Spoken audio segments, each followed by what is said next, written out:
नमस्कार, मैं आर के अमोल 24 चैनल पर आपका हार्दिक स्वागत है।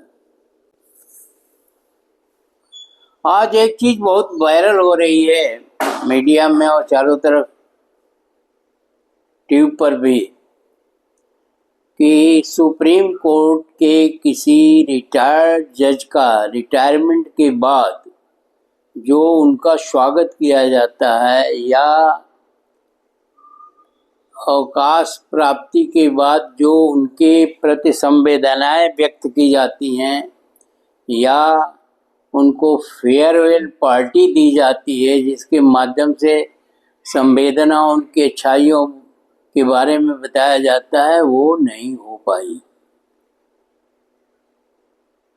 अब कारण तो बहुत कुछ नहीं खोजा सकता है, लेकिन प्रथम दृष्टया कारण यही लगता है कि कुछ लोग कुछ वकील न्यायिक प्रक्रिया के कुछ लोग उनसे नाराज रहे हों, क्योंकि फेयरवेल पार्टी का आयोजन bar council of supreme court ही करती है। ये एक अनौपचारिक विदाई समारोह है जिसकी कोई बाध्यता नहीं है, जो मैंडेटरी नहीं है और जो एक आदर और सम्मान के रूप में दिया जाता है, वो नहीं हुआ, जिस पर चीफ जस्टिस ऑफ इंडिया माननीय गवई साहब ने भी अपनी नाराजगी जाहिर की है और वो जायज भी है कि कोई अगर इतने दिन तक सेवा करके और उन लोगों के बीच में रह करके विदाई अवकाश प्राप्त करता है तो एक फेयरवेल पार्टी बनती है। ऐसी स्थिति रही है। अब तमाम चैनलों पर और तमाम लोगों का तरह तरह की धारणाएं हैं, तरह तरह की विवेचना है, तरह तरह की बातें हैं, परंतु एक बात स्पष्ट हो गई कि शायद बार और बेंच में आपसी सहयोग नहीं रहा। बार और बेंच में एक आपसी सहयोग होता है। बार जो है वो बेंच की इज्जत करता है, उसकी मान मर्यादा रखता है, इसीलिए उसकी भाषा जो है बहुत ही सम्मानित भाषा है और बेंच भी बार की बातों को या बार के व्यवस्था को समझता है और समझ के ही निर्णय देता है, क्योंकि अगर दोनों में तालमेल नहीं रहेगा तो बात न्यायपालिका सही तरीके से चल नहीं पाएगी।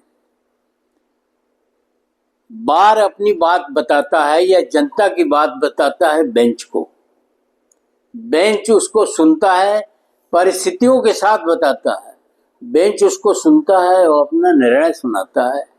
तो दोनों सीधे सीधे नहीं तो इनडायरेक्टली जुड़े हुए हैं। ऐसी स्थिति में एक जज का फेयरवेल ना होना चर्चा का विषय तो बनता है और चर्चा भी खूब हो रही है, परंतु उसके साथ साथ कुछ और भी चीज़ें बताई जा रही हैं और हमने एक वीडियो में बताया है कि विचारधारा से लोकतंत्र नहीं चलता है। लोकतंत्र की एक प्रणाली है न्याय प्रणाली, और भी प्रणालियां हैं, विधायिका है, कार्यपालिका है, संवैधानिक संस्थाएं हैं, तमाम हैं, राष्ट्रपति हैं, राज्यपाल हैं, तमाम हैं।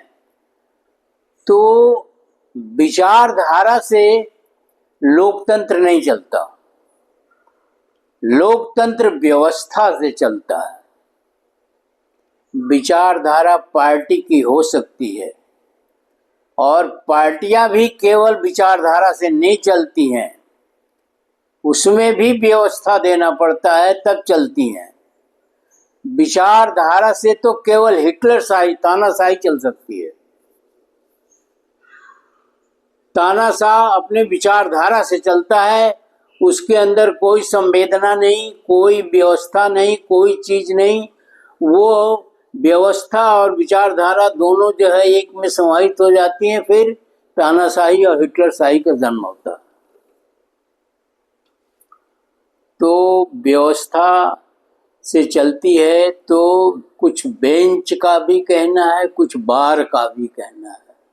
बार का भी कहना है कि विचारधारा की बात थी, जबकि न्याय प्रणाली में विचारधारा नहीं चलती है, न्याय चलता है कि न्याय आप क्या कर रहे हैं। और सबसे ज्यादा न्याय की बात जो है मानवता के संदर्भ में आती है। मतलब मानवता ही न्याय है, या न्याय भी आप मानवता के लिए ही कर रहे हैं, मनुष्य के लिए ही कर रहे हैं। और अगर उसमें से मनुष्य या मनुष्यता निकाल दें तो फिर न्याय का मतलब ही नहीं है कोई।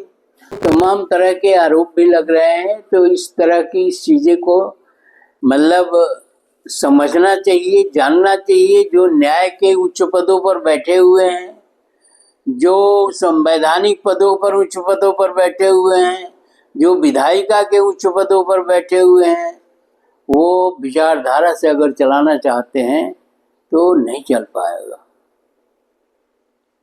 अब विचारधारा की बात पर बहुत सारी चीजें हैं, लेकिन यह बात स्पष्ट है कि लोकतंत्र में विचारधारा का कहीं कोई स्थान नहीं है,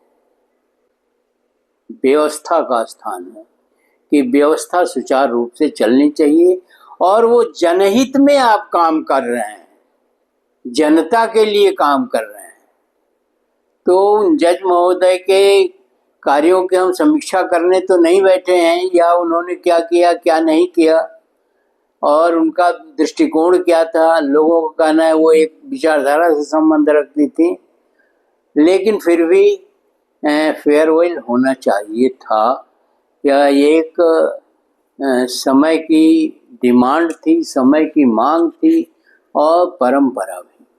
और इस बात का गरूर काफी लोगों को है, या इस बात का संकोच भी है कि वो एक विचारधारा के साथ जुड़ी हुई थी।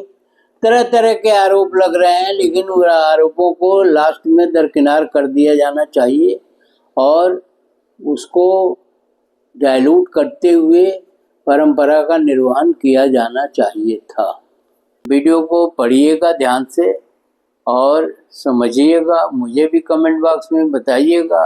वीडियो को लाइक, शेयर और सब्सक्राइब करना न भूलिएगा। धन्यवाद। जय भारत, जय संविधान।